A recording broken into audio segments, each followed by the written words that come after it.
Assalamualaikum warahmatullahi wabarakatuh.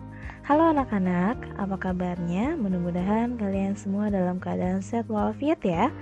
Kali ini kita akan kembali lagi belajar online, yaitu tentang mata pelajaran sejarah kebudayaan Islam, yaitu Sunan Ampel. Sunan Ampel dikenal dengan Raden Rahmat.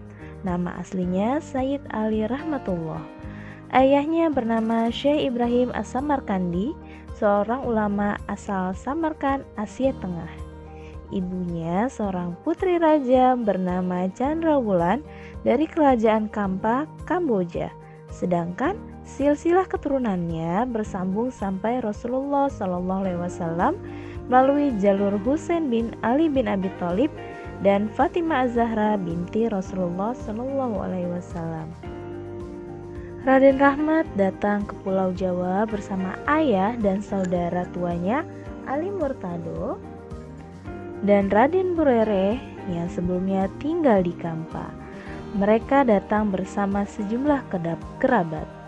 Anak-anak kedatangan Raden Rahmat ke Pulau Jawa ini atas undangan dari Prabu Kertawijaya, Raja Kerajaan Majapahit, untuk memperbaiki perilaku masyarakat Majapahit yang konon saat itu mengalami kemunduran dan kemerosotan moral. Kedatangan rombongan ke Majapahit juga dikarenakan karena adanya hubungan keluarga antara ibunya dan istri Sri Prabu Kertawijaya, Dewi Darawati yang berasal dari Kampa. Setelah beberapa lama, Raden Rahmat menikah dengan Nyai Ageng Manila, putri Tumenggung Arya Teja, Bupati Tuban, yang juga cucu Arya Lembusura, Raja Surabaya yang Muslim. Dari pernikahannya, lahirlah anak dan cucu yang menjadi generasi penerus dakwahnya dalam menyebarkan Islam. Begitu pula kekerabatannya dengan pengusaha Surabaya, Arya Lembusura, pada gilirannya membawa Raden Rahmat menjadi bupati, penguasa Surabaya. Kedudukan ini memberikan peluang baginya melakukan penyebaran Islam secara leluasa dan merintis pembangunan kota Surabaya. Kondisi ini didukung pula dengan keberadaan Raja Majapahit, Sri Prabu Kertawijaya sebagai Maharaja Majapahit yang menaruh perhatian besar dengan perkembangan agama Islam. Dalam perjalanan dakwahnya, Sunan Ampel membangun masjid dan pesantren dan menjadikannya sebagai pusat pengkaderan mubalik yang disebar ke daerah lain di Pulau Jawa. Gelar Sunan atau Susuhunan yang diperuntukkan pada Raden Rahmat diberikan karena kedudukannya sebagai Raja atau Bupati Surabaya dan sebagai guru suci di Dukuh Ampel yang memiliki kewenangan melakukan bayat bagi para santrinya. Sunan Ampel wafat pada tahun 1481 Masehi di Demak dan dimakamkan di samping Masjid Ampel, Kota Surabaya. Selanjutnya, peran Sunan Ampel dalam perkembangan Islam di Indonesia.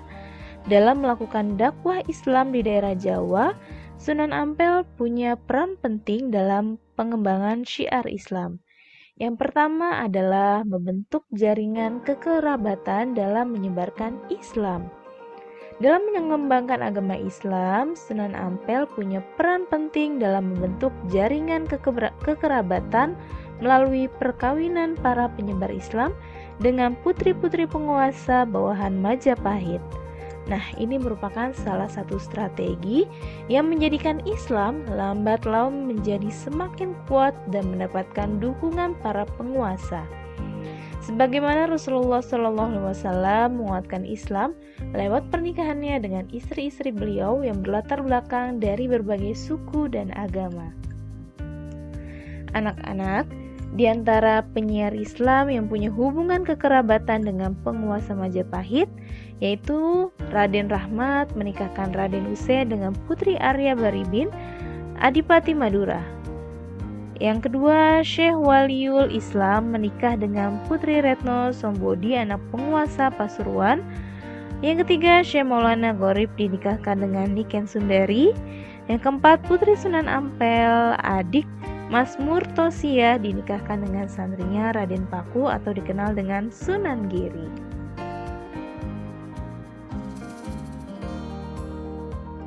Yang kedua, melakukan perubahan menuju tradisi bernilai keislaman. Masyarakat pesisir utara Jawa adalah masyarakat yang hidup dalam tradisi dan budaya yang turun-menurun. Dalam dakwahnya, Sunan Ampel membawa ajaran Islam yang disampaikan dengan cara damai, moderat, toleran, dan menyesuaikan tradisi masyarakat yang telah ada mengandung nilai-nilai Islam. Sebelum kedatangan para penyiar Islam, orang-orang Majapahit mengenal upacara peringatan terhadap orang mati disebut serada sebagai upacara peringatan atas kematian seseorang pada tahun ke-12.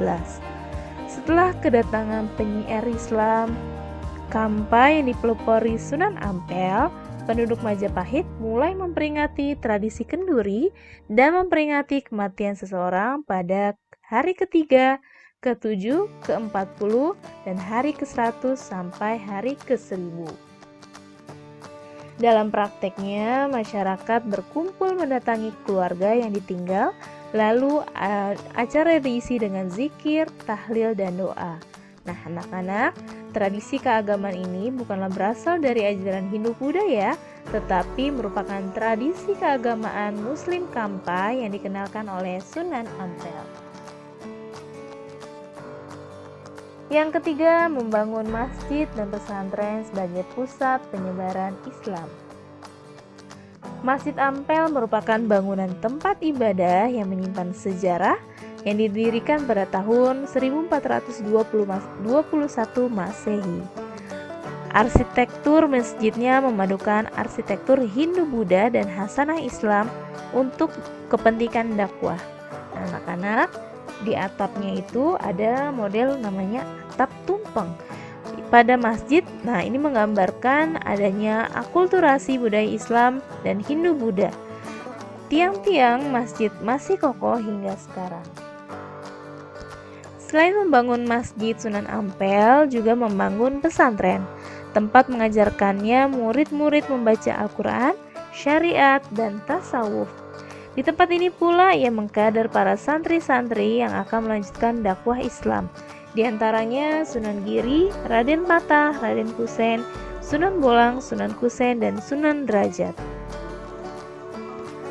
Ajarannya yang banyak dikenal adalah falsafah limo atau tidak mengenal 5 hal. Apa sajakah itu? Yang pertama, moh main artinya tidak berjudi, moh ngombe artinya tidak mabuk-mabukan, moh maling tidak mencuri, moh madat tidak menghisap candu, dan moh madon tidak berzina.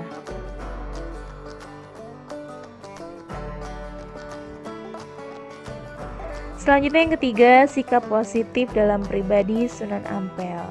Dalam usaha menyebarkan dan mengembangkan dakwah Islam di Indonesia, Sunan Ampel patut menjadi teladan dalam sikap positif yang ditunjukkan. Yang pertama adalah berdakwah dengan santun penuh kearifan, dengan tanpa caci maki terhadap pendapat dan agama lain. Kisah teladan menarik ketika Sunan Ampel mengajak Prabu Brawijaya V memeluk Islam. Meskipun akhirnya tidak memeluk agama Islam, namun ia terkesan dengan ajaran agama Islam sebagai ajaran budi pekerti yang mulia. Yang kedua adalah toleran dan selalu menjalin hubungan baik dengan semua kalangan. Yang ketiga, sosok pemimpin yang merangkul tanpa memandang kasta dan jabatan. Keempat, seorang guru yang mendidik dengan penuh keikhlasan dalam menyampaikan ilmu kepada murid-muridnya, sehingga lahir generasi penyebar Islam ke penjuru Nusantara.